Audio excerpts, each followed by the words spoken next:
like to call this Board of Zoning Appeals, City of Kokomo to order. If you would, please stand. And have a pledge of allegiance and a moment of silence. I pledge allegiance to the flag of the United States of America and to the republic for which it stands, one nation, under God, indivisible, with liberty and justice for all.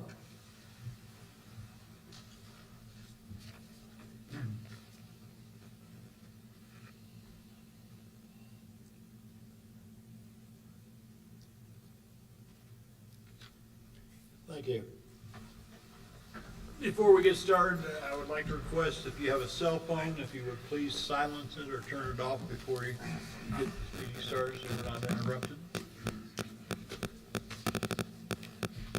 First order of business is approval of minutes of October 2024. Move to approve. Second. We have a motion and a second. All those in favor signify by saying aye. Aye. Those opposed, motion passed. Mr. President, I would like to change the agenda up a little bit tonight. The item number 2, the first case, P15V24, I think it's going to be a fairly lengthy case, so I would like to move that to the end if there's no objections, and hear the other 3 cases first, if everyone is okay with that on the board. Okay, so the first case we'll look at tonight is case P08 SE24, the petition of Devin Woolridge requesting a special exception for section 3.31 for a tattoo piercing parlor in a downtown commercial zone. This is at 200 North Main Street. We have a motion and a second. I move that we approve case number P08-SD-24. Yes. Okay. And adopt the findings of the petitioner as those of the board and make those findings part of the record. Second. Thank you.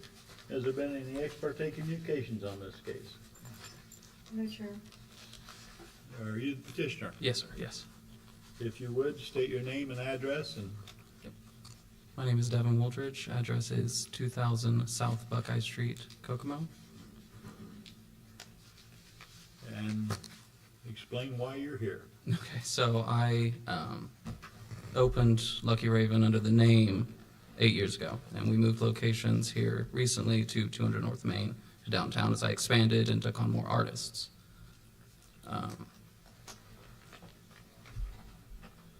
Okay. In full disclosure, Yes. Mr. Woolridge did, he moved, he opened up without the special exception because since he'd had it before, he didn't realize that he had to get another special exception since he moved. Yes, I was unaware at the Yeah, time. he's been very good to work with, so that's why he's before us now. And tattoo parlor is allowed in downtown commercial with the special exception, so that's why he's before us to make it legal. Okay. There's actually a tattoo parlor, right? Yes, Bohemian is 2 doors down from us. Correct. Okay. If you would, Mr. Woolridge, if you want to read your, Yes, of course. Proposal will not be injurious to the public health, safety, morals, and general welfare to the community because the business itself is designed at its core to be both health conscious as well as inclusive to all. My entire team, including myself, have years of health board guided experience with both the proper ways to safely administer tattoos and the correct standards for cleaning and disposal of medical bio-waste. Each booth within the shop itself is enclosed, the space accessible only by the presence and supervision of one of our artists, therefore giving us complete control over any exposure that the general public may have.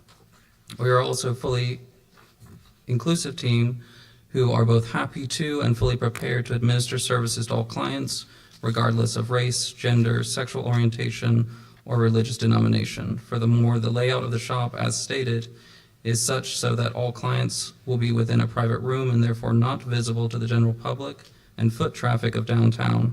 Because of this, I am able to completely shield any possible stages of undress due to the location of the tattoo from public view.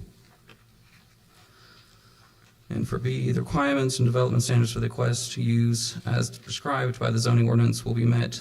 The buildings meet the minimum requirements for the front and side setback requirements in this zoning district.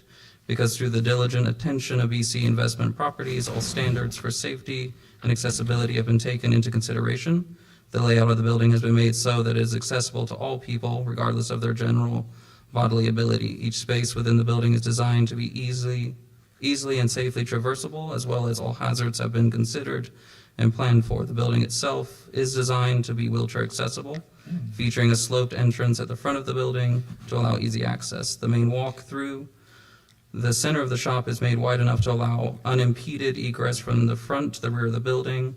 A rear exit is available in the case of fire and other emergency needs.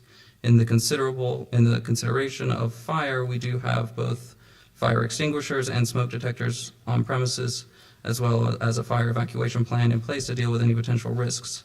Now, that being said, I, in good faith, have no actual fear of a fire associated with my business, as no forms of extreme heat are used within. It is both my responsibility and desire to keep my storefront clean and presentable, in a presentable condition with any and all seasons. In the effect of regularly sweeping and clearing the front of the storefront and adjoining streets, as well as the clearing of snow and ice during the winter months. Parking is available at the front of the business as well as along the length of the building. Now, for any overflow parking, the large parking garage in front of the YMCA is both close and easily accessible for all of my business's clients.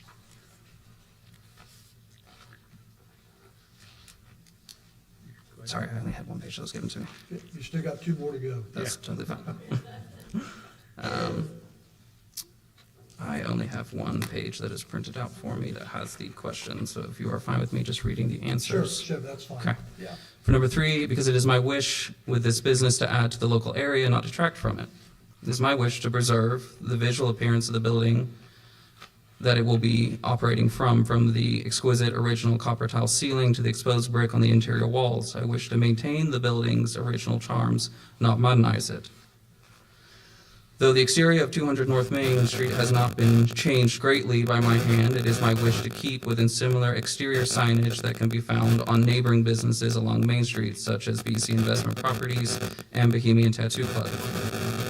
My business will in no way incur disturbances with any of my neighboring businesses. As well, again, my business plan, my shop is designed to be a relaxing place and will therefore keep all internal noise to a minimum within my control so as not to disturb my clients, let alone any conjoining businesses.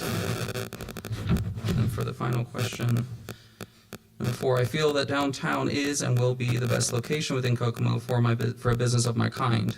Main Street by its design is already associated with the Kokomo art scene. From the Art Gallery, Artist Alley, and Bohemian Tattoo Club, Main Street would be a prime location for a custom art and experience-centered tattoo lounge to cap the corner of the street. I feel that in future First Friday events, as well as any Kokomo community event, the addition of my business to round out Main Street will become a draw to many Kokomo residents and people from out of town. I maintain close relationships with Timothy Bohr, owner of Bohemian Tattoo Club, and it is my wish to collaborate with him and other Kokomo artists to bring new art-based events to the downtown area. I have already made efforts to this effect in securing a booth at the, I attended the Kokomo Post October Block Party, where we set up a faux tattoo booth to the youth of Kokomo, as well as any of the other wish to partake, so as to give the children that will attend any fun and interactive exposure to the art in the holiday season. Speaking of the holiday season, Lucky Raven Tattoo Lounge will be sponsoring a tree at this year's We Care tree auction. I also maintain a liaison with the Howard County Library in the form of one Chloe Bales, and have been contacted to be involved in many of their upcoming events, including but not limited to a career day event hosted for the homeschooled students of Kokomo who would otherwise not be able to experience such a thing. In summation, it is truly my wish as both a long-term Kokomo resident and business owner to not only give back to my community, but also to create a long-lasting and prosperous business within the ring of downtown businesses. Thank you. Thank you. Staff findings for case P08 SE 24.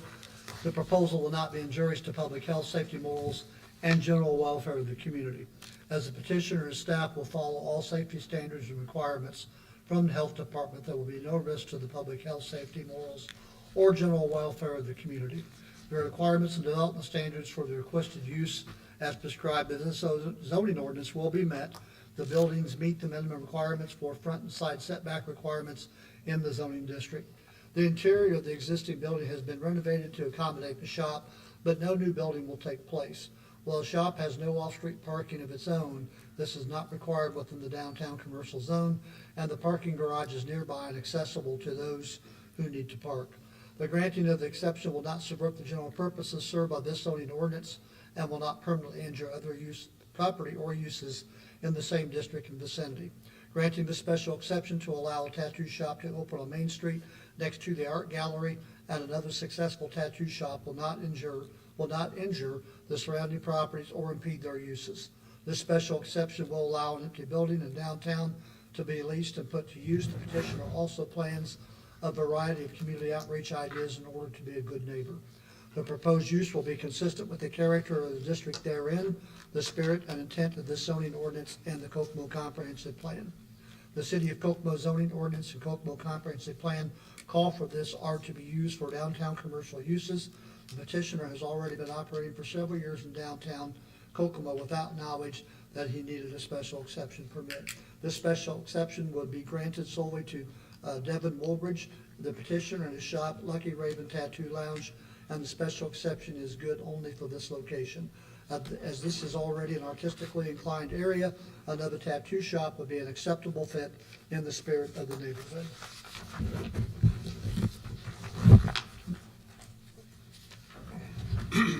I have one question for clarification. Greg, you, since you've got it, the records, the motion can be where it is, the way it is, but it stays with the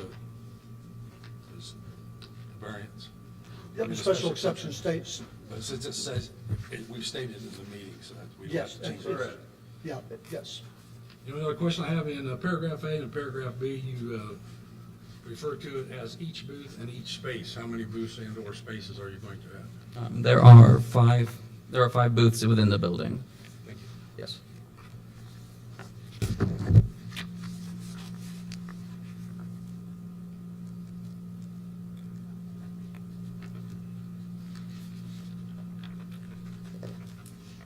Do I have any other questions from members of the board? Any questions from members of the audience? Having no further questions, we have a motion and a second. All those in favor signify by saying aye. Aye. Those opposed, motion passed. Thank you.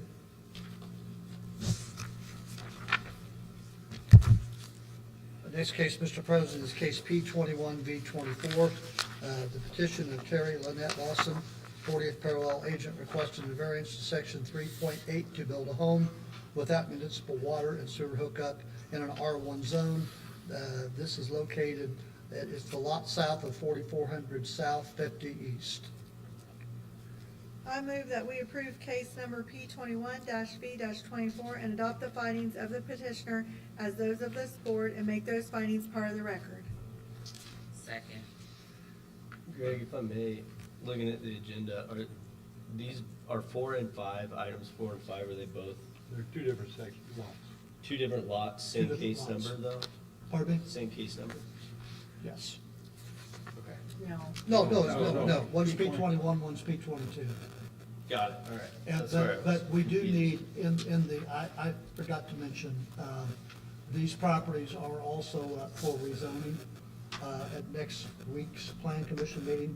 So I think our motion ought to be contingent that everything's approved on the rezoning. Doesn't it also have to go before the city council too? Yes, So it's contingent on both of them. but yeah, that's part of the Contingent rezoning upon process. approval of yeah. rezoning, Yes, just approval of rezoning, yes. which happens at council. So, Okay. So do I need to make an amendment? yes, if you would, please. Thank you. We'll make the amendment that this motion be contingent upon the rezoning with the city planning commission and the city council. Okay, thank you. And who seconded that? Second. Okay, thank you. Thank you. All right, now we're ready. Has there been any ex parte communications on this? No.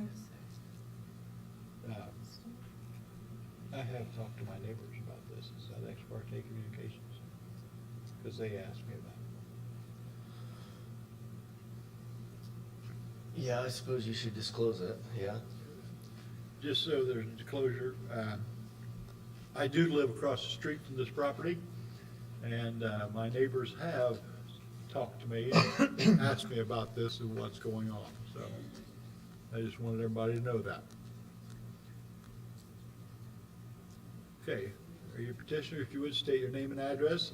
I'm Wyatt Johnson. I'm a land surveyor in Tipton, 118 East South Street in Tipton, and I'm representing this case for these two cases for Lawson's. If you would you speak closer to the microphone so we can hear you better? Okay. Thank you. Both cases are advertised as requesting that we not be required to have sewer and water hookup. Our petition was only to not have water hookup, so you might want to amend the motion at some point to not approve it for a septic system, because that's not the intent. It's in this Taylor Sewer District, and they should and will hook up to the sewer system.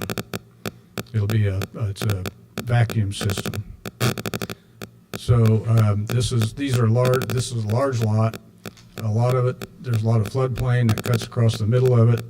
It will be designated on the plat as non-build area. So they're very large lots with a relatively small building area, but adequate to meet the zoning ordinance.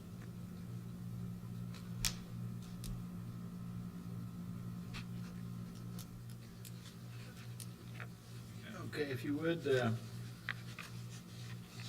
just read your finding of facts.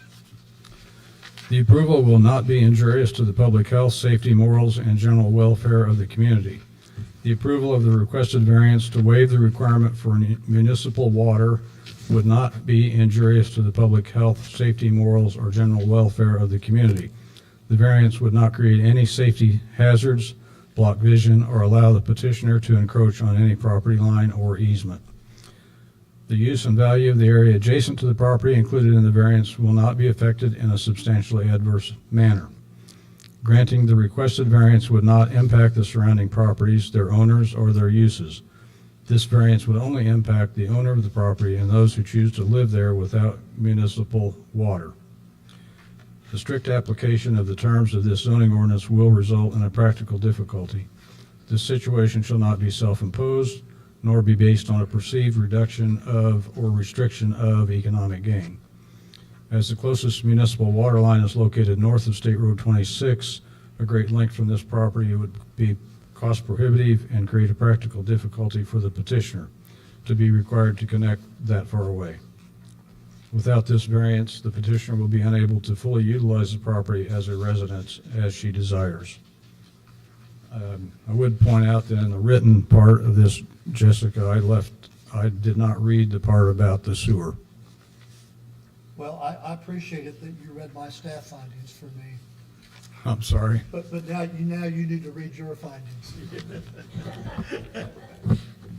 I appreciate you reading those for me though, Wyatt.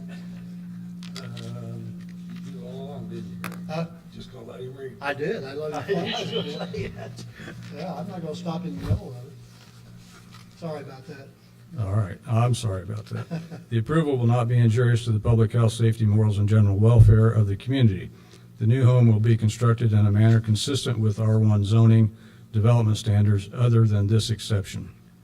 The use and value of the area adjacent to the property included in the variance will not be affected in a substantially adverse manner.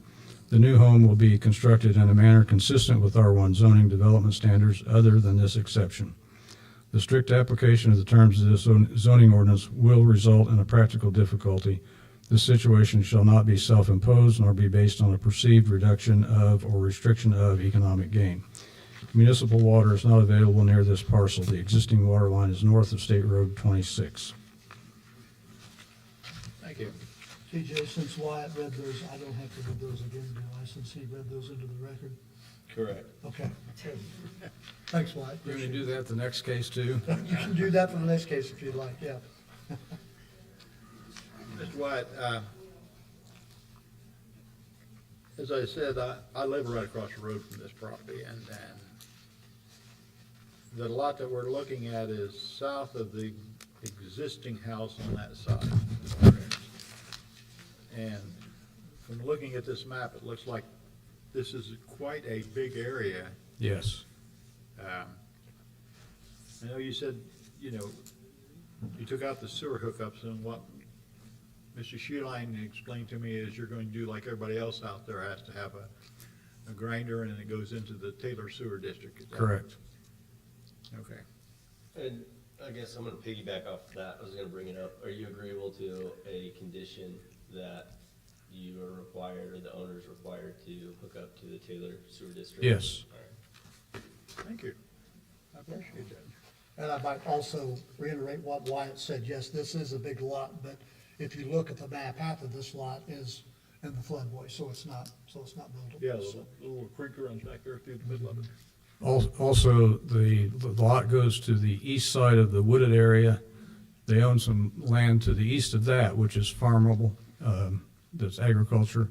So that's the reason they're going that far east, to get rid of, so that they don't wind up with a piece of ground that's not accessible, not usable, and, but they would have to pay taxes on, or let it be sold at tax sale.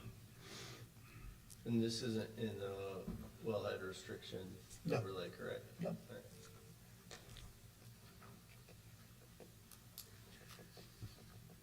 Any other board members have any questions? Anybody from the audience have any questions? Good. You state your name and address and Bart Wiles, 4363 South 50 East, Kokomo. I live just down the street from you, so maybe I can speak your language. So I don't know if everyone knows or not, but there's a big watershed that seems to come across my property and run underneath the street in front of my house. I'm quite concerned of all of the water that we get in that area in the spring and in the fall, and it backs up across my yard. And I want to make sure that we maintain all of the rights of way of that water. Also, I don't know if you have a question or not. You look like you have a question. And any other encroachments to the waterways back behind there, bridges, obstructions, any changes to any of the waterways that run across there. And also would like to know if these are intended to be two single lots, or if we're gonna break these up into multiple lots and multiple family units, or what the long-term goal is for this. Right now, there are one-lot subdivisions. there's two pieces of property there, one north of the house and one south of the house, the way I understand it. There's gonna be a single-family home on each Single-family lot. homes on each one of them. I was kind of led to believe anyway that maybe the one to the south might be divided later into multiple lots. I don't know anything about that. This board can't control what happens in the future. Yeah. Now, if that would happen, obviously, there would be another public hearing just like we're having tonight, if that would happen. Right, so I'm not aware of anything like that in the plans. I would ask that any studies be done that should be done to make sure that water doesn't cause me or any of the neighbors on the north or south any issues. I would think that with the watershed that we have there cannot be any change to that, is that right? That's correct. That's Can't be any correct. building on it. Can't be any I building think there on it. could be grading, but you couldn't change. So we can't change the water flow, right? Right. Well, No? I don't think so. So, I'm not certain of that, but they can't go put a house on it because it's in the floodway. right, but if there's a change in any way that causes that water to slow down as it moves across and under the street and across the property, that would cause me problems. Okay. Okay. Thank you, sir. Thank you. Have any other questions from the audience? I've got a comment about his questions. I think maybe the plan commission, when they issue a building permit, should make sure that the city engineer staff looks at where the driveway is gonna be and make sure that it doesn't block that waterway. That's not part of the floodplain that DNR has identified, so it's not, well, I think what he's talking about, if it crosses the road, It's not. There's a strip along Wildcat Creek that's pretty wide that is floodplain. And that, a portion of that, in this case, all of it, because there's no flood fringe there, all of that floodway is regulated by DNR. So if they want to build a bridge across the creek or put any fill in there, they should be required to get a permit from DNR. Yes, correct. And the house will sit back at least 80 feet from the road. So the house itself, if they screwed up terribly and built it in the wrong place, it still wouldn't back up water past the road, only on their property. So to better answer my question, because it's a floodway, then they would have to get permit from DNR, who would look into whether it would affect the surrounding properties, before they could make any changes. And more hard surface areas out there, you know, will shed water more and faster and all these other issues. And as you know, water has flooded on both ends of that low plain out there. Yeah. So we're quite concerned with that. Yes. Have any other questions, members of the board? Any other questions for anybody from the audience? If not, we have a motion and a second. All those in favor signify by saying aye. Aye. Those opposed, motion passed. Thank you. All right, So the next case is case P22V24, petition of Robert E. Lawson, 40th parallel agent, requesting a variance to section 3.8 to build a home without municipal water. And again, this is the lot south of 4400 South 50 East. now this is the north end of This the is lot. the north end, correct? Wyatt Johnson, 118 East South Street, Tipton. I'll go ahead and read the findings of fact, mine. Motion. We don't have a motion and a second yet, Oh, yeah. or do we? No, we don't have a We do motion not have for a this motion one. yet. Okay, I move that we approve case number P22-V-24 and adopt the findings of the petitioner as of those of this board and make those findings part of the record, please. Second. now we have a motion and a second. Have been any more ex parte communication on this other than what I had on the first one? So we have to amend that motion like we did the first one? Yes, we have to amend that motion, just like for the, Contingent, amending the motion contingent upon the approval of the city planning commission and the city council. Second. okay, There we go. Thank you. there we go. And let's get this out of the way. It's conditioned upon, are you agreeable to it being conditioned upon Yes. connecting to Taylor Sewer District? Yeah. All right. I think you've already got a letter from the Taylor Services. Yes. That's what I thought, yeah. Now, if you'd like to read the petitioner's finding of Let facts. me read the staff. I just wanted to kill some time last time. Actually, I didn't, because you didn't have to read them. The approval will not be injurious to the public health, safety, morals, and general welfare of the community. The new home will be constructed in a manner consistent with R1 zoning development standards other than this exception. The use and value of the area adjacent to the property included in the variance will not be affected in a substantially adverse manner. The new home will be constructed in a manner consistent with R1 zoning development standards other than this exception.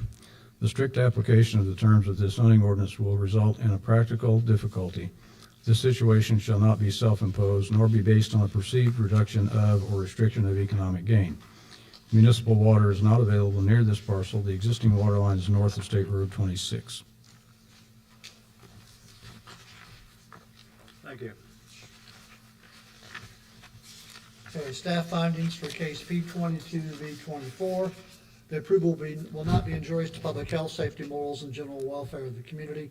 The approval of the requested variance to waive the requirement for municipal water would not be injurious to public health, safety, morals, or general welfare of the community. The variance would not create any safety hazards, block vision, or allow the petitioner to encroach on any property lines or easements. The use and value of the area adjacent to the property included in the variance will not be affected in a substantially adverse manner. Granting the requested variance would not impact the surrounding properties, their owners, or their uses. This variance would impact only the owner of the property and those who choose to live there without municipal water. The strict application of the terms of this zoning ordinance will result in a practical difficulty. This situation shall not be self-imposed, nor be based on a perceived reduction of or restriction of economic gain. As the closest municipal water line is located north of State Road 26, a great length from this property, it would be cost prohibitive and create a practical difficulty for the petitioner to be required to connect that far away. Without this variance, the petitioner will be unable to fully utilize the property as a residence as they desire.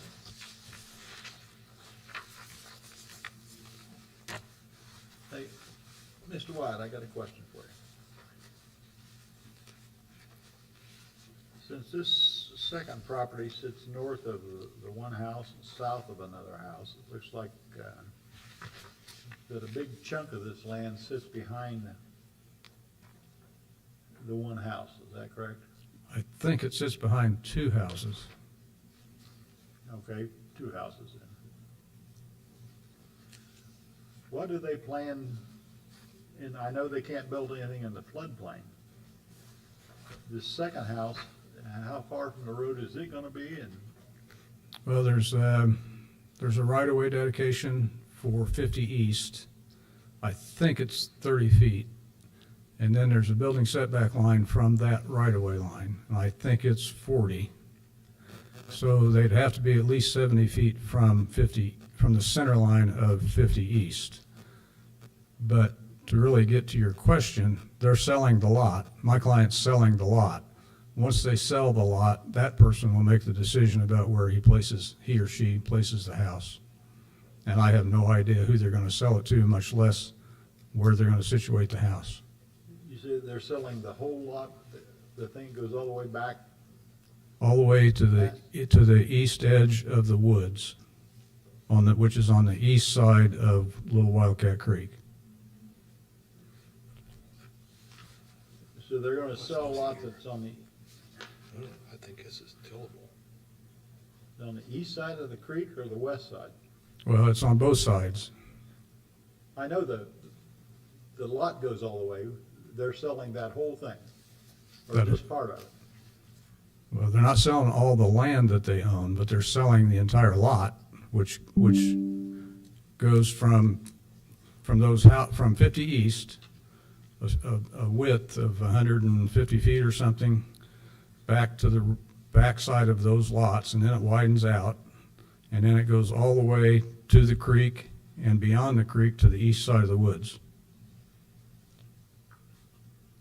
Looks like it goes farther than the woods here. on Well, the can you back. explain, we've got a property line going on this tillable land here, so I don't understand. I hear you saying it's gonna go here. What's stops us there?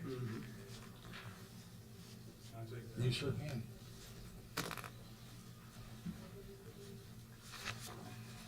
Okay, so this is the wooded land here. They own this tillable land over here. They're not selling any of that tillable land. Okay, that's what my question was. They're just going to the east side of the woods. The lot goes to the east side of the woods, but not into the tillable So land. they're selling everything west of the woods? Right. Okay. Thank you, sir.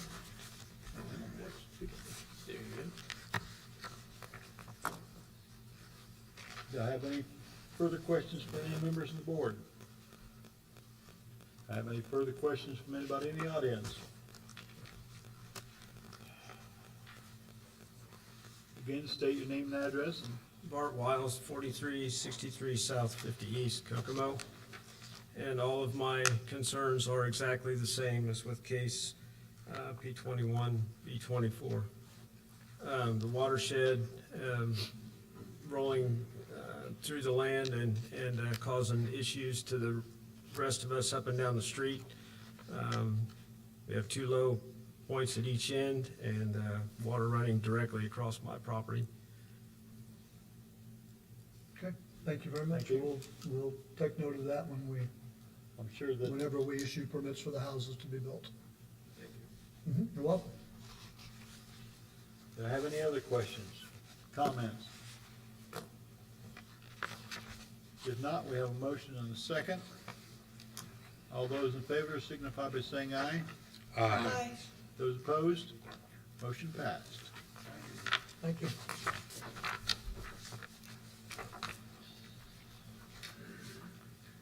Okay, so we're going to move back up to the top of the agenda.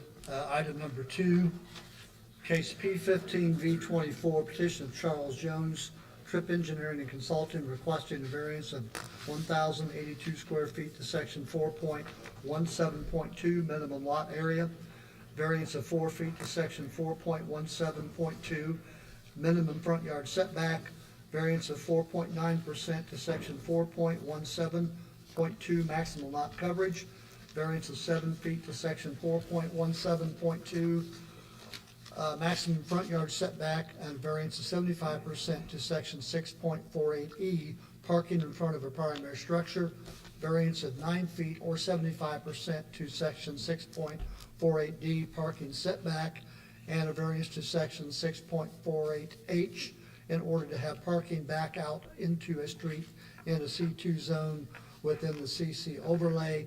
This is property at 2323 North Elizabeth Street. Thank you.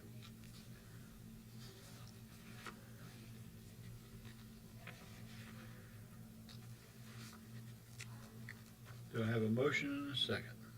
I move that we approve case number P15-V-24 and adopt the findings of the petitioner as those of this board, and make the findings part of the record, please.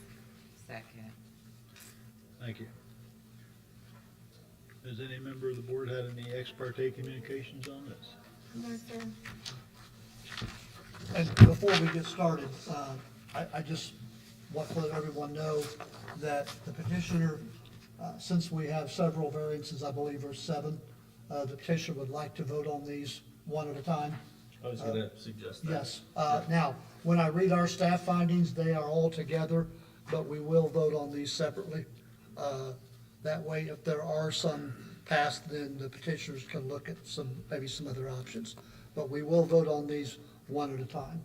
So, Does a motion need to be made then? no, I don't think so. You can ask TJ. I don't think so. But what I want is, I would suggest we go ahead and read the staff findings, and then we just go through these one at a time, would be my suggestion. Okay. Okay. There's 7 total variances? I believe there's 7, yes, if I remember correctly.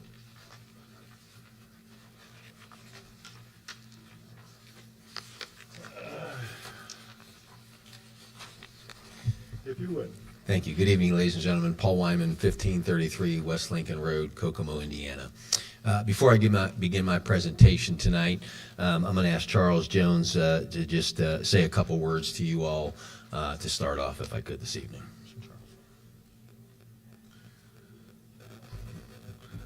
Charles Jones, 6987 East, 100 North, Kokomo, Indiana. I'm here in front of you all today.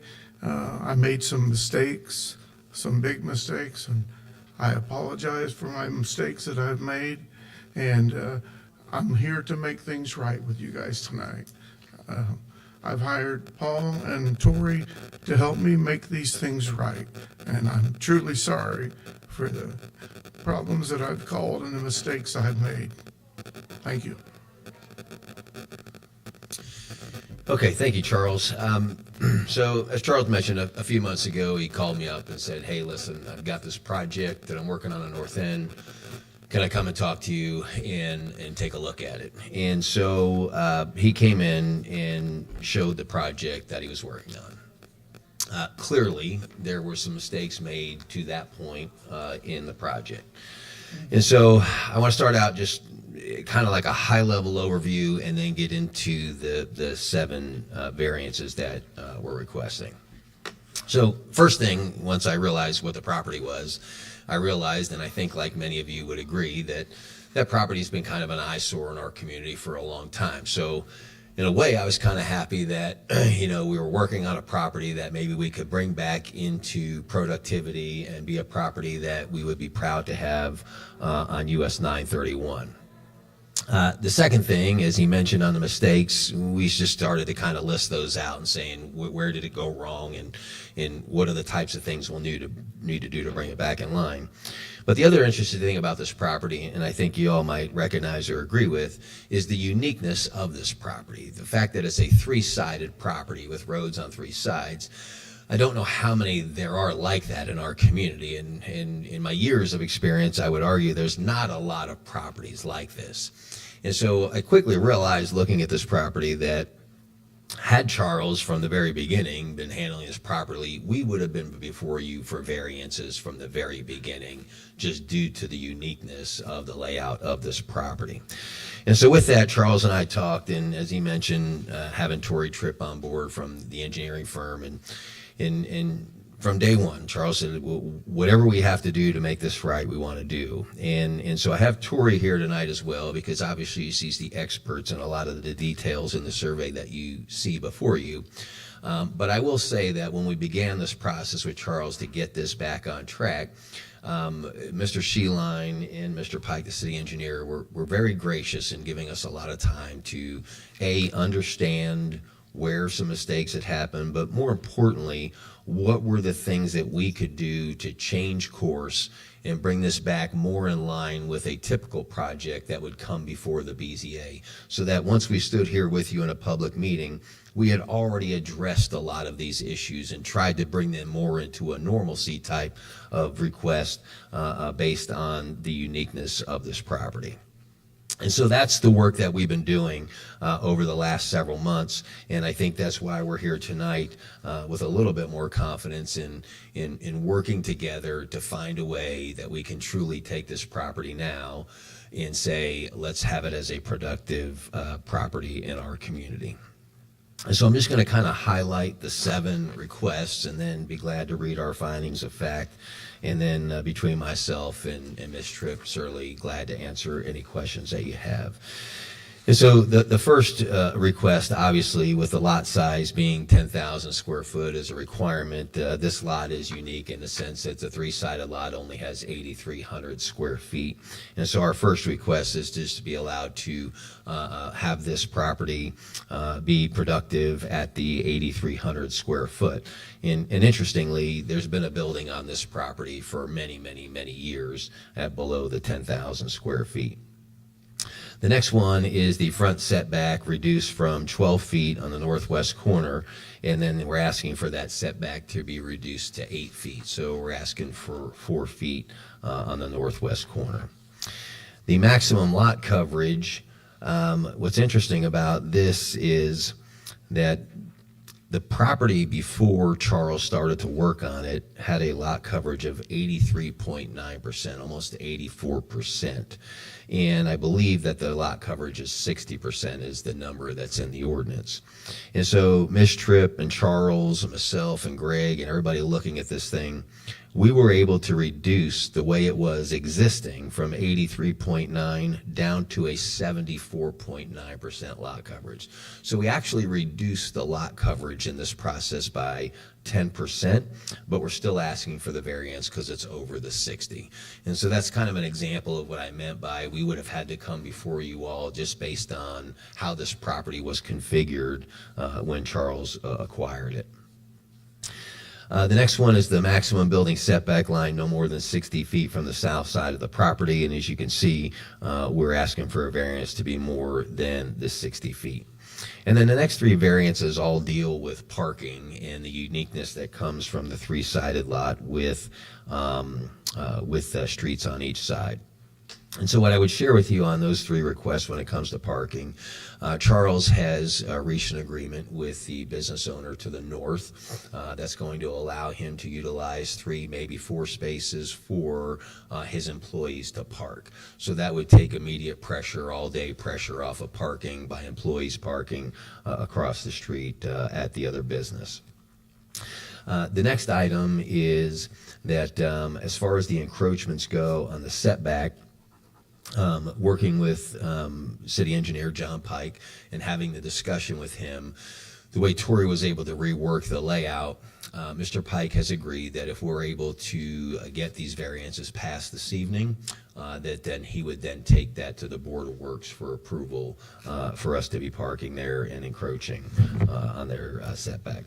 So we feel like we've been good at addressing the parking, getting some move to business across the street, working with the city engineer, and then some of the basic items that we would have had to come before you since the beginning, and putting those in our variance requests to you this evening. So with that, would you like us to read our finding of fact prior to questions, or would you like some questions now? Yes. Read it. Okay. So the approval will not be injurious to the public health, safety, morals, and general welfare of the community. We said the requested variances will not impact community as this is already a developed site. The original building and the new building are roughly the same size and dimension. The site will function as it does in the existing condition. The second one is the use and value of the area adjacent to the property included in the variance will not be affected in a substantially adverse manner. Granting the variances will not negatively impact the adjacent properties on this site is surrounded by roadways, and the nearest adjacent site is on the other side of the roadways. These variances will not prevent the adjacent property owners from utilizing their properties.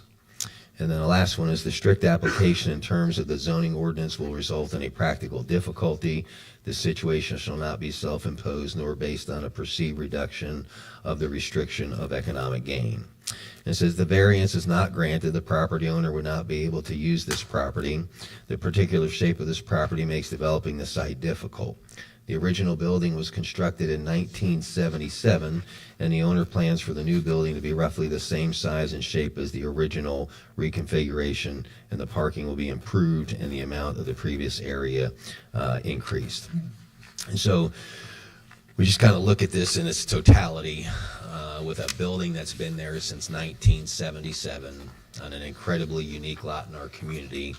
And with these variances, we believe we'd be able to have a very productive property, a property that is a good-looking property as you're going up and down 31, and certainly Charles and his wife then have the opportunity to have their business there. So with that, we'd be glad to entertain any questions that you might have. What kind of business is this gonna be? It's going to be a restaurant. Just a restaurant? And if you haven't had Sally's cooking yet, you'll probably want to be one of the first people at the door. She's fantastic. I'm interested in, I don't understand if you have a square footage building, how you guys, what magic wand did you use to reduce the maximum lot coverage? How did you get from wherever you're at to where you're at now? Tori Tripp, Tripp Engineering and Consulting, 401 South Second Street, Converse. On the north side of the lot, there's a large pavement area that comes off the road. We're actually removing that. That pavement would be removed, and we reconfigured to get the dumpster and everything within the setback. And so that's where the reduction in pavement comes. So it's impervious surface that you changed. We say here twice that, number one, in paragraph A, you say roughly the same size. Do we know how much more square footage we added when we built the new building? Do you recall?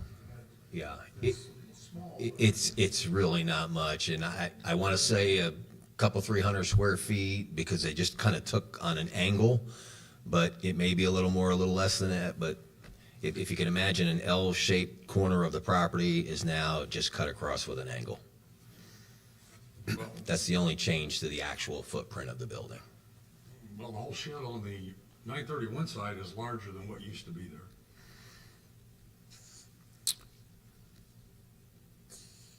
Say that again. It used to look like a lean-to, but they added to it and put a roof line on that, on the 931 side of the building. That is considerably larger. The roof line certainly is going to give the appearance of a larger structure, but the actual footprint of the building itself is relatively the same. And I think that's one of the things that contributes to the beauty of it driving down 31 now. I guess where I'm hung up at is, you're right, this is a very, very odd shaped lot. How you could not dot some of these I's and cross some of these T's way before you completely rebuild a building, I can't get my head around. Yeah. I mean, if you know you're gonna have a problem and you look at it and you say, well, you know, this is kind of nice, but it's tight here and you're gonna have to ask for some. It seems to me like it'd be a lot easier on this board and a lot easier on somebody's pocketbook if some of these decisions would have been made prior to the construction instead of after the construction. So I don't disagree with you, Mr. Besser, because when Charles called me and was already in this position, it was one of the first things that I said to him, right, is that this could have been avoided from day one if he'd have done it this way. To Charles' point, this isn't what Charles does. It's not his background. And so he made some mistakes. And to Charles's credit, since he got with me and got with Tori, he's been doing everything he can to make this right. And in 2020 hindsight, or if we could go back in time, knowing Charles and his family, I think he would have preferred to do this right from the very beginning. I've got a question about, Tori, your Trip Engineering. When did you get involved with this project? I think it was March, I believe. So you were already under construction at that point? Yeah, they were, yeah. Okay, and then you, in March, you got involved, and is that the point at which you began to investigate the requirements of building and following the zoning regulations and getting permits and all that stuff? Yeah, I was called, and the first thing we did was get survey, so we knew where the lot lines were. Found out what it was zoned and that what it ends up being in an overlay. Looked up the requirements, and once I had the survey, started laying out. Can you give me a timeline about when that happened? It was roughly March. So, Okay. Now, we also had a stop work order in January. I think it was January that I read. Is that correct? I do believe it was earlier in the year. I don't know the exact time frame of that. But the work that Tori did over the summer, I think we were on the agenda 2 months ago, but for the last 2 months, we've been short one member of the board. So we've postponed our presentation at least 60 days. And so we're really looking at that end of March, April timeframe to the summer when we were able to get everything squared away, meet with Mr. Sheeline, Mr. Pike, and try to get a presentation ready by September. But then we postponed. I know this was on the docket. Yeah. At least 90 days ago. Yeah, So it I was. looked. Yeah. I went up and visited this property and. Correct. and took a peek and all that about what was going on, and I recall seeing the stop work order in January. Yep. It was dated in January anyway. Yeah. And this was in July, probably July or August, that I looked at it pretty closely. Yeah. And it looked to be stopped as far as work was concerned. But It was, and you're right, 90 days ago, this was on the docket. Charles called me literally a few days before the hearing, and I asked him, I said, I can't get up to speed that quick. I can't help you with ideas and thoughts and in that fast. So he postponed the first one. So we were ready the next month, but then there wasn't a full board, and so we asked to postpone, and last month there wasn't, so we postponed again. So literally for the last 90 days, the first one was me just saying, I'm new to this, I got to get brought up to speed, and then the board scenario. Okay. TJ, would it be appropriate for me to give a very quick overview of the history of why we're at where we're at now? Sure. Okay, just so everyone understands, I got a call January timeframe. We looked at the project, and what had happened, the gentleman that Mr. Jones hired to help him with the construction, he got a permit from the city of Kokomo to remodel the interior and exterior of the building. But not to add to the footprint of the building. So he got that permit, which was all legal. Our office would have had nothing to do with that permit because they did not add to the size of the building. Go forward a month or so, they started looking at the building. They found out that the interior of the building was a lot worse, more deteriorated than they originally thought. So they felt like it was in their best interest to take the building down, start all over again, because they really couldn't remodel. I got a point I want to make here, Greg. I believe the timeline's a little wrong there, because when the stop work order came out, the new building was already in the process of being built, and the agreement was you can cover up the new building. I was getting to that, yes. I was getting to that, but go ahead. Well, the old building was tore down before, it was tore down way before just January of 2024. Yes, correct, Okay, thank you. correct. So, back to where we were. Sorry. Yeah, so what happened, they decided that the building needed to be torn down. So they tore the building down. What should have happened at that point in time, the construction company should have came to our office, and we would have went through, and hopefully if we were doing our job, we would have pointed out all the variances that would have been needed to make this a legal lot. Because as everyone said, this is a very unique shaped lot. I think there's only 3 other lots in the city of Kokomo that I could find that have 3 road frontages. I can only think of 2. Well, I can show you the other 2. But regardless, it's very few. Yeah. So we don't see this very often. But with that being said, if the protocol would have been followed, they should have came to our office, got the proper permits. We could have looked at the variances then.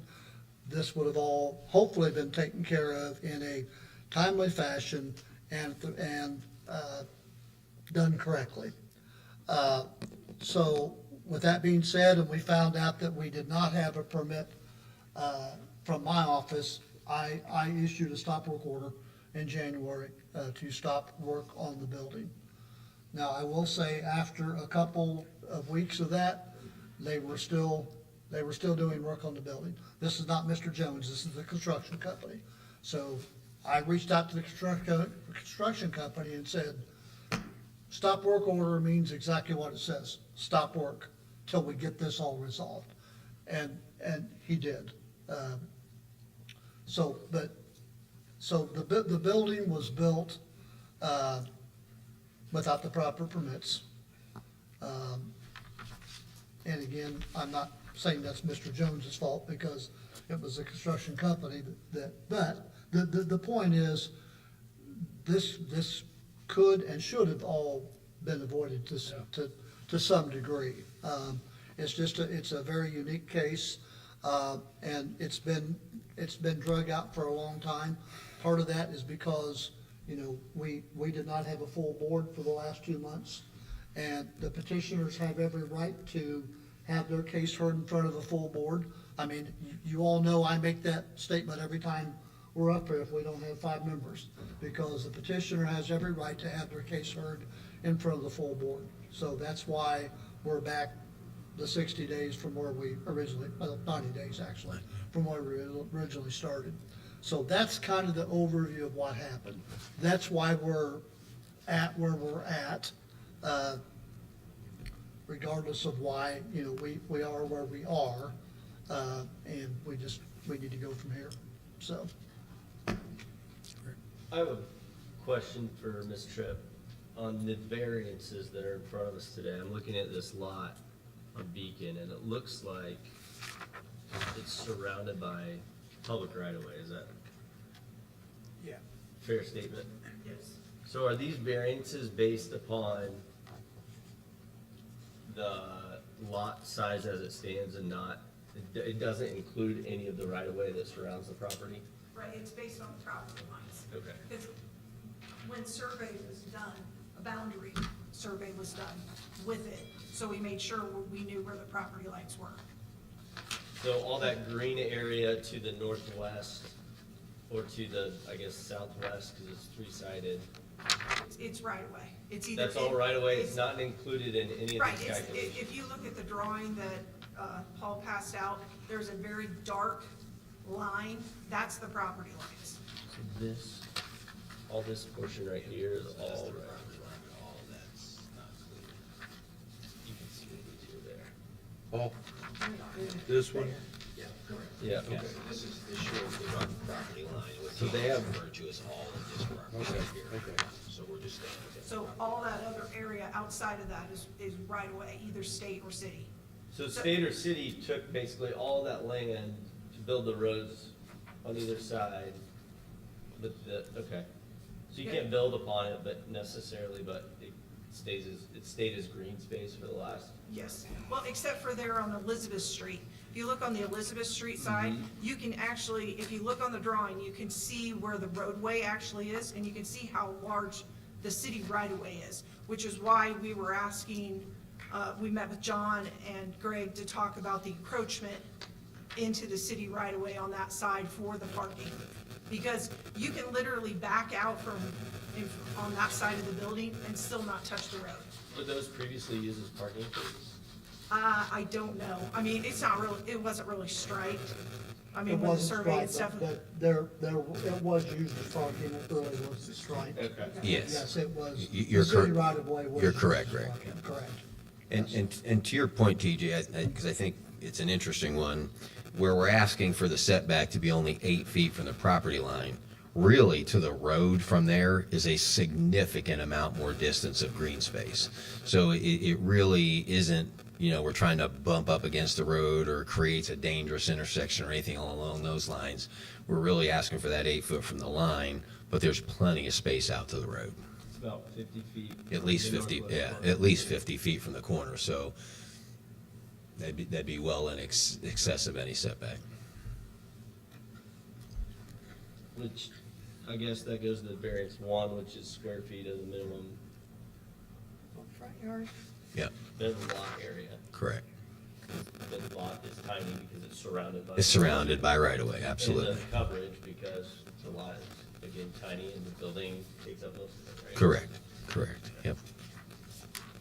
Yeah. There's no question, it's a unique situation, it's a unique lot, and we would have had to been before the BZA regardless.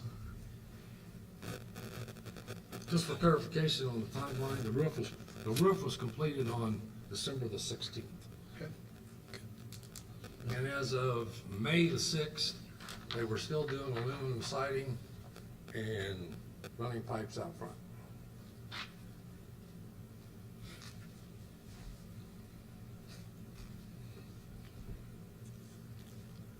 So here lies my problem. I am fortunate enough to be a board member, and you try to do your best for everybody that's involved. It's really not fair to every other developer, most of the developers in Kokomo that played with the guidelines, and now we've got this thing that went on for quite some time. The fact that the lot is odd shaped, I understand you can give some you need to give some variances when they have a lot that's shaped like this, I understand that. But when the original building was actually didn't fit, and then they built a larger building, I don't understand. I don't understand why we didn't take the right steps. Is all I'm trying to say.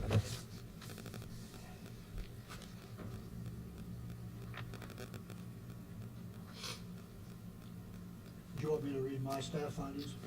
Yes, please.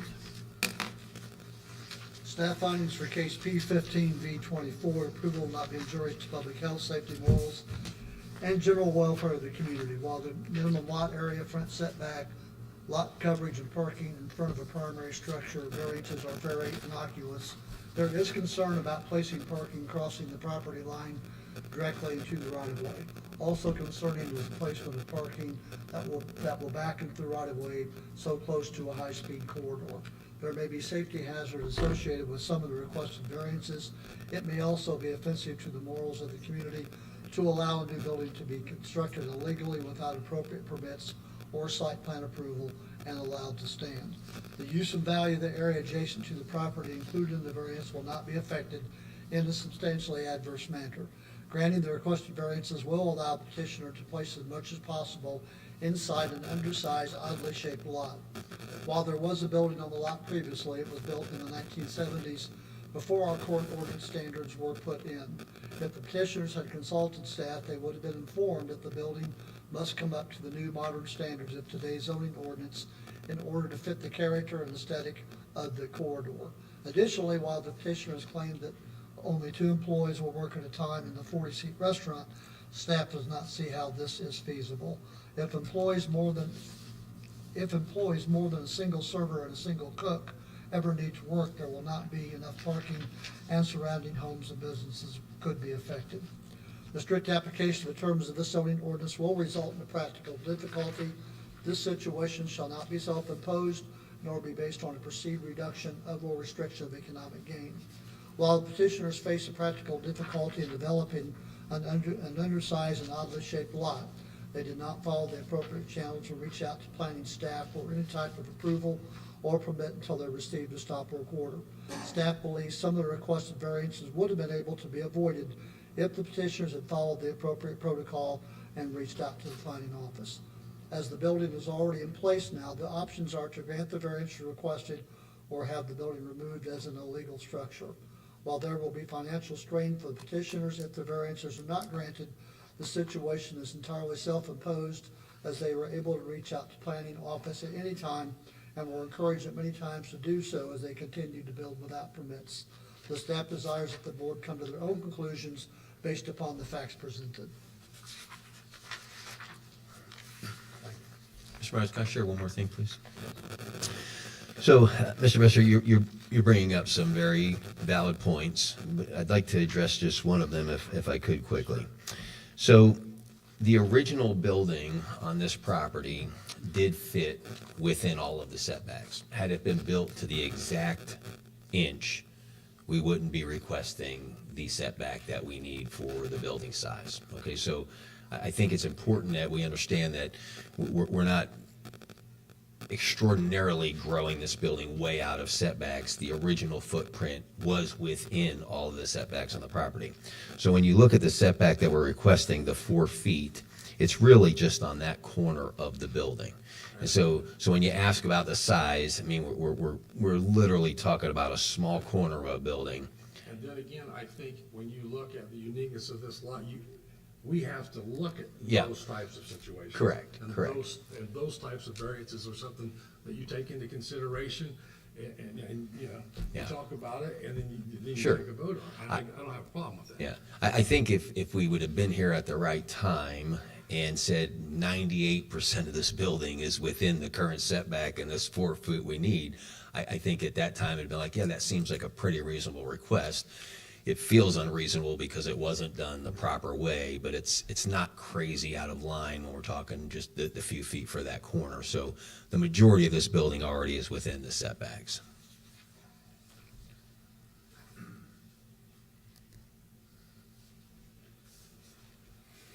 Do we have any other? Mr. Wyman, would you be and this is really just so I don't forget, because we're gonna vote on these individually, but on number 7, are you agreeable to the variance being granted upon coming to an agreement with the city of Kokomo? Absolutely, we're total agreement with that, and Mr. Pike's been very great to work with us, as well as Mr. Sheeline, to help get to this point, so yes, we're very open to that.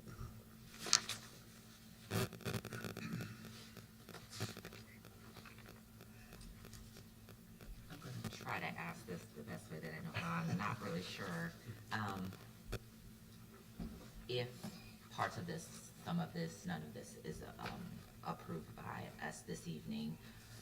Are there things that the petitioner is willing to change, do differently, structure-wise, whatever, because I know they'd have to remove it, but would things within what is being requested be different if you had to come back at a later time? I'm not sure what they would be. If you had something specific, maybe I could address that, but other than that 4 foot corner of the building, the rest of it, it really is needed in order for the facility to be operational. And I think that's probably where we all wish we were here from day one, because when you look at each one on its own merit, it's not really that big of a variance request, especially working with the city on the other side of the property. So I'm not sure what one that would be, but in order for them to be able to operate their business, I think that's why we have these variances before us.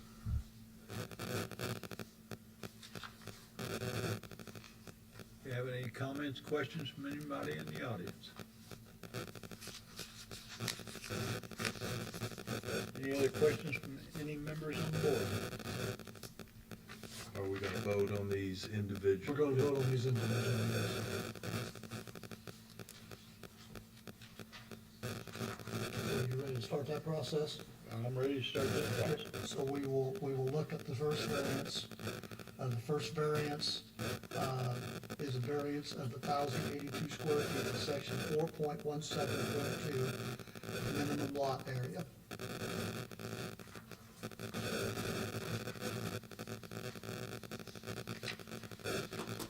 Anybody have any questions about that?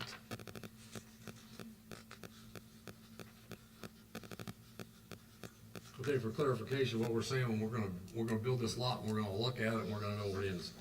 We've got our plans in our hands, and all of a sudden we look at it, and we say a minimum lot area is 10,000 square feet. Whoops, I'm 1,000 square feet over that. Is that correct?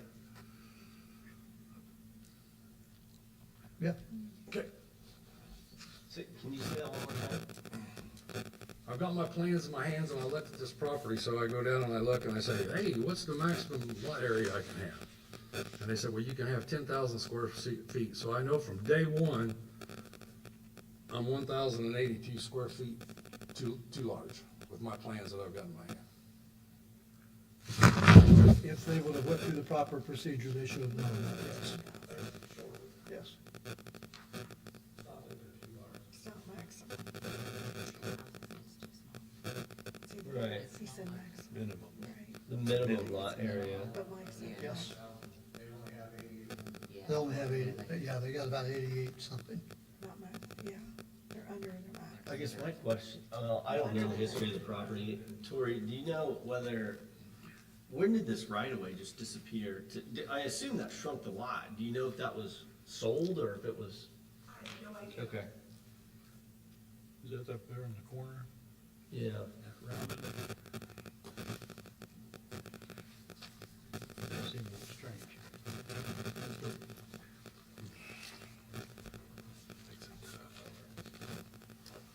I mean, that could have been done years ago. Maybe John knows, he's getting that, maybe John knows. Give us your name and address. Maybe John can clarify for us. Thank you, John. John Pike, Director of Engineering. I'm gonna get 100 South Union Street. My guess would be the bulk of that was taken when 931 was widened, That would have been my guess. which would have been in the 50s. Adverse possession, probably? Or- They could have condemned it, they could have just made an offer of purchase and then sold it off, but, you know, the state would have taken what they were planning on taking, so. The rest of the right of way was probably dedicated by plat, whenever that plat was created.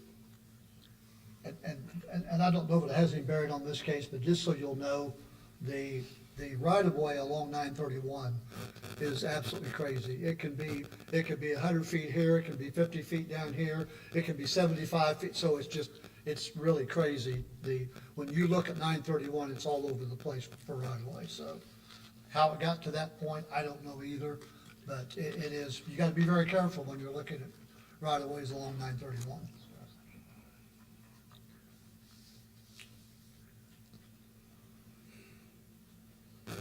Okay, we have,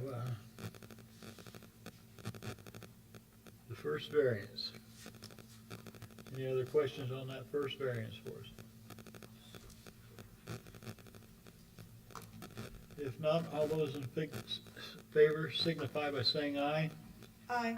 Aye. Those opposed? Nay. Mr. Besser, Nay.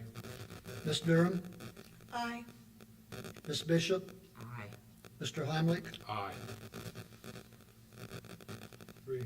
you do not have to vote I don't because there's have no to vote. tie, so that variance passes 3-1. You made it 4-1. Pardon me? I'd have voted aye for it.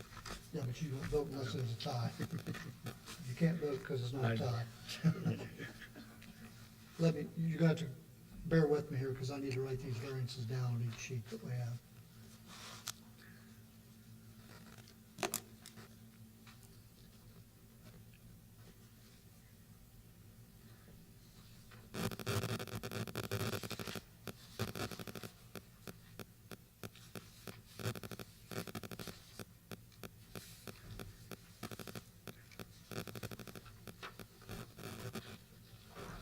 Okay, so the second variance is a variance of 4 feet to section 4.17.2, minimum front yard setback. I just wanna make sure I understand, this particular variance is only impacting one area, correct? Okay, Just that small corner. okay. If you were looking at it visually, if you were standing out there, you wouldn't think we'd be needing that setback because you'd think the property line went way, way further out. But as they were speaking in the 50s, that really got shrunk in.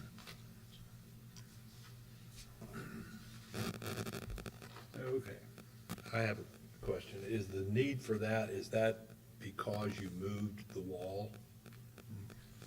Yeah, unfortunately, that 4 foot is where that point comes to out of the original footprint of the building. But that part of the building is the add-on part on the 931 side?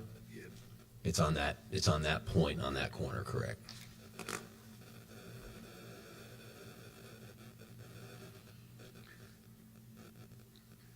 Okay, on the second variance. All those in favor signify by saying aye. Aye. Aye. Those opposed? Nay. Nay. Mr. Besser, Nay. Ms. Durham, Aye. Ms. Bishop, Aye. Mr. Heimlich, Nay. Mr. Myers, you will have to vote. Aye. So the second variance, the 4 foot minimum front yard setback passes 3-2.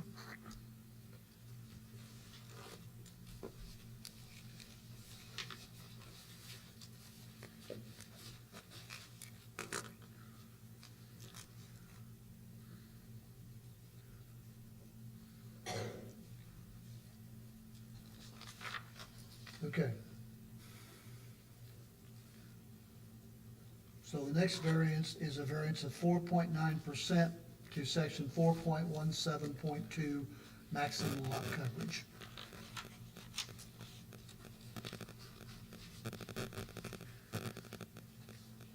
All those in favor signify Wait a by minute, let's, saying. we need to ask if there's any discussion. Sorry. Is there any discussion on that? And we also probably need to ask if there's any discussion Audience? from the audience as well, just in case. Is there any discussion from the audience? If not, all those in favor signify by saying aye. Aye. Those opposed? Nay. Nay. Mr. Besser, Nay. Ms. Durham, Aye. Ms. Bishop, Nay. Mr. Heimlich. No. So the third variance, 4.9% to maximum lot coverage is defeated 3-1.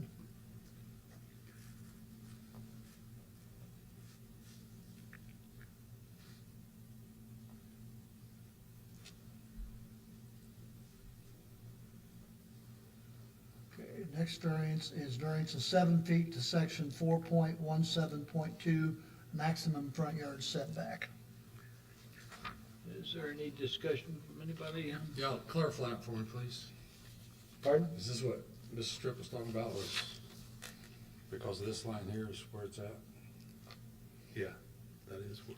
We're calling Elizabeth Street front, right, that's because it's in it. Which side of the property is front? Well, technically, it's any road frontage, but the one that applies to this is when you look at where the front of the building is, which faces the south, when you go toward that point, we're more than 60 feet from that point toward the roadway.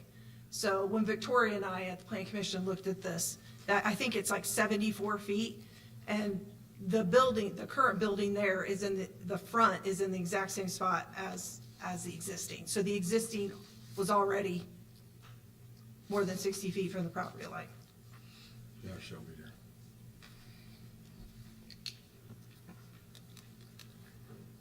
It's this one.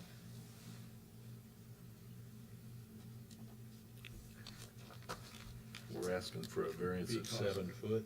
We're more than 60 feet from, see, when when I talked to Victoria, pretty much every site is considered a front. Okay. So we're more than 60 feet here, which the way the ordinance is written is you can't be more than 60 feet. So we're less than 60 feet on these, but not here. Can be more than Because why do 60. you- So Yeah. this is directly to the shape of the lot. Yeah. It's the same as a, Can Same can as you the- run us through that Yeah. for this side of the room? Yeah. Yes. You just like explained you that, got done saying. you explained it to them and That's okay. It's this. from the south end. Yes. So the front faces this way, but all of this is considered front according, so it's this distance here. I think it's like 74 feet, and we can't be more than 60 feet. And these all meet it. It was this distance. Off the south end of the building. Yes. Sounds like our housekeeping. That makes sense to you? Not really.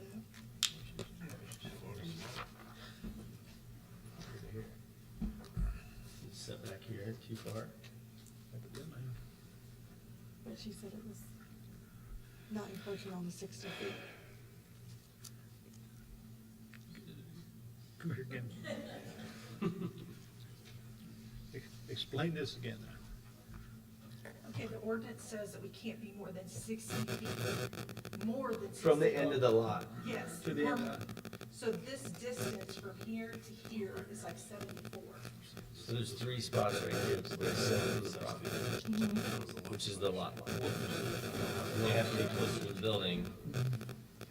Again, if you look at, I guess, Keep in mind, that, this, Odd shaped lot. well, Yeah. not only is it odd shape, but you got 3 road frontages. Yeah. So there's 3 front yard setbacks on this lot, the And- way our ordinance is written. And I think it's important to note that the original building's always been that far, right? So we're asking this because we're cleaning something up that's been this way for years. The building has already been more than 60 foot for many, many Basically years. Housekeeping at this point on the past. Okay. Any other questions from members of the board? Any questions from a member of the audience? All right. All those in favor of this variance signify by saying aye. Aye. Those opposed? Motion passed. Was that unanimous? Okay, thank you. Throw that one away.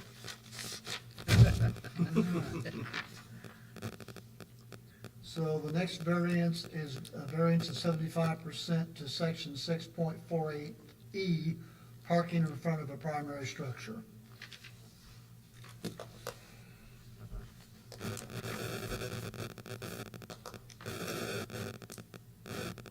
I guess my question is the front of the primary structure. every side of the front. Yeah. This counts as Elizabeth Street, though, is what we're saying. It counts all the way around. All the way around. So it doesn't matter what side they park on, it's considered a front. When we say 75%, what do we mean? 75% of what? Well. You can only have 25% parking in the front, Okay. so you're asking for a 75% variance too. Because you. Because you can have 25%, Yeah, but so you're asking for the rest of it to be the variance, which is 75%. But the caveat to that is how many people's come before us this year alone and got this variance. Yeah, exactly. I mean, Yeah, yeah. I mean, that's, And again, just so everyone knows, that's one thing that we're possibly looking at down the road Change. to possibly change, because, it's causing more problems than it's worth, in my opinion. I agree. So, All right. Any other comments, questions from anybody in the audience? Comments, questions from any of the board? All those in favor signify by saying aye. Aye. Those opposed? Motion passed. unanimous again, correct? Yes. Okay, thank you.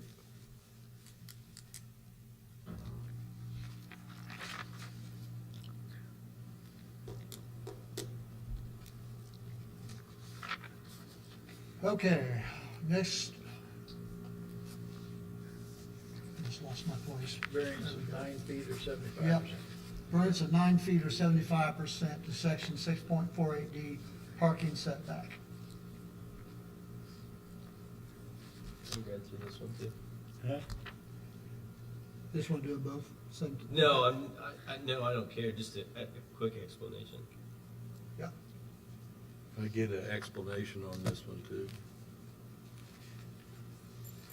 Okay, so this one, again, we're surrounded all front yard setback. So the lot is so small that when you apply the setbacks, our parking spots all end up almost completely in the setback. So we're more than 25% in the setback line with the parking. Okay. Okay. So if you look on the sheets that were passed out, if you look at the dark line, which is the property line, then you'll see like a dashed line that kind of goes, The setback just, line. that's the setback lines. You can be 25%, but you need to be 75%. Yeah. Got it here, because they can't use.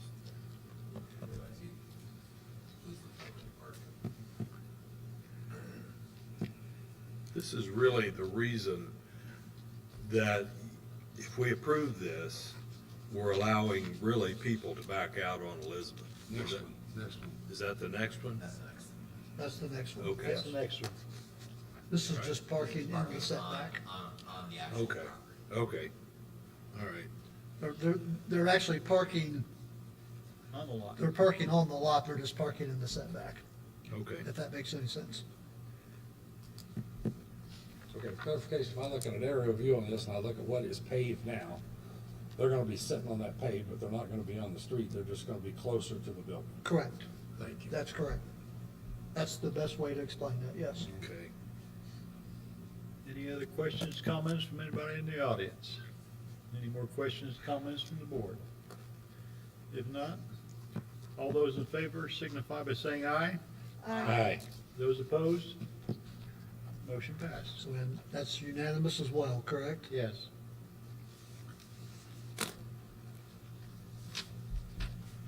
So, Mr. Myers, on this last one, this is the one we'd like to have the caveat in there that it would be subject to the approval of the Board of Works. This is on the, have the parking back out onto the street? Yes, yeah. So the last variance is section 6.48H in order to have parking backed out into a street. Okay. And if you look at the drawing, again, that was passed out, if you look to it'd be to the east of the property line, you'll see where Elizabeth Street is kind of drawn in, where the edge of pavement is. So you can see how wide the right-of-way through there was.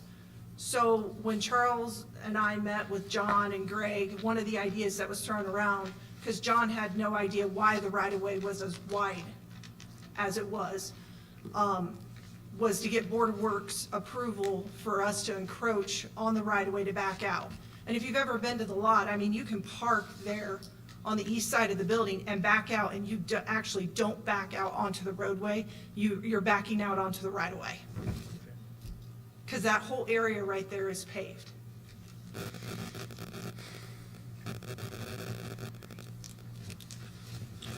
Any other comments, questions from anybody in the audience? Comments, questions from anybody else on the board?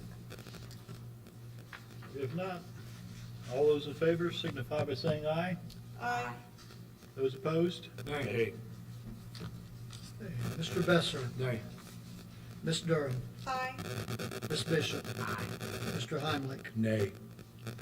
Mr. Myers, you will have to vote. Aye. So variance number 7 is approved, 3 votes to 2.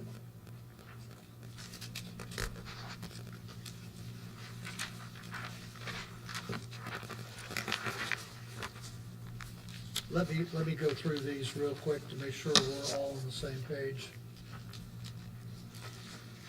Make sure I get it right, number 1. So the first variance, which was the minimum lot area, was approved 3 votes to 1. The second variance, which was the minimum front yard setback, was approved 3 votes to 2. The third variance, which is the maximum lot coverage, was denied 3 votes to 1. Correct, Jess? That's what I have. Okay. And then the fourth variance, which was the maximum front yard setback, was a unanimous yes vote. The fifth variance was a unanimous yes vote. Yes. The sixth variance was a unanimous yes vote. Yes. And the seventh variance was a yes vote, 3 yes and 2 no. Right. So the only variance that was denied was, Range of 4.9% to the, yep, yep, that's it. okay. So, I know this has been a difficult case. It wasn't fun for the board. It wasn't fun for the staff. I hope we never get put in this position again.